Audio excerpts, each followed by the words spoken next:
sister had struggled with depression since childhood. The doctor warned that she could not tolerate any kind of stimulation. As a result, my entire life fell silent. To avoid upsetting her, I never dared to laugh at home. I never dared to cry. When I got hurt, I did not even have the right to say it hurt. My parents would hug me with apologetic expressions and say, "You're the good one. Your sister's illness requires the whole family to work together. You're healthy. You're strong. Let her have more." Okay. One day, I accidentally knocked over a cup. The crash sounded enormous in the quiet room, and my sister's emotions shattered at once. My father struck me for the first time. He roared, "Can't you be careful? Do you have to push her until she dies before you're satisfied?" He shoved me to the floor. The back of my head slammed against the corner of the table, and blood poured out, but my whole family rushed to my screaming sister. No one even glanced at me. I lay on the cold floor as my vision blurred and my consciousness began to fade. To them, my sister's feelings were the only emergency. My small injury could wait. They did not know that bleeding inside the skull does not wait. I lay on the cold floor, a steady, dull ache pulsing at the back of my skull. Warm blood slid down my neck and pooled beneath me, a dark puddle spreading across the tile. My father's voice boomed above everything. "Couldn't you be careful for once? Do you have to push her until she dies before you're satisfied?" The shout rattled inside my head. My ears rang, and the blood kept coming. On the sofa, my sister, Stella Somerset, had folded in on herself.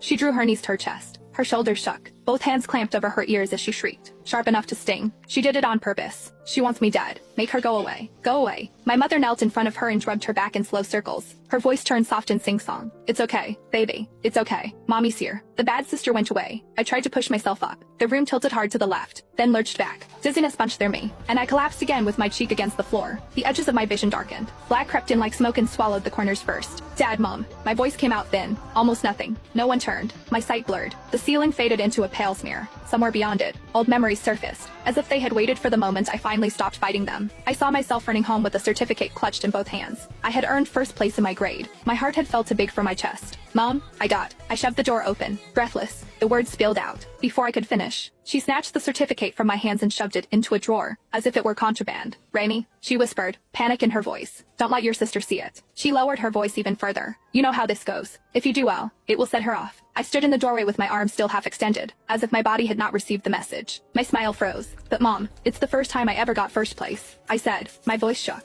"The teacher said I could apply for early admission. You're the most sensible one," she said as she smoothed my hair. Her eyes held apology, the kind that always asked me to swallow my feelings so she would not have to. "Your sister's illness needs all of us. You're healthy. You're strong. Let her have more." "Okay." I nodded and went back to my room. I forced down the lump at my throat and swallowed every bit of unfairness whole. Back on the floor, the puddle of blood had widened. It crept under my shoulder, sticky and warm. My breathing turned fast and shallow, and I could not draw enough air into my lungs. White flashes sparked across my vision. "Mom." I tried again. This time the word scraped out of me. "It hurts." My mother finally glanced over her shoulder. She frowned as if I had interrupted something important.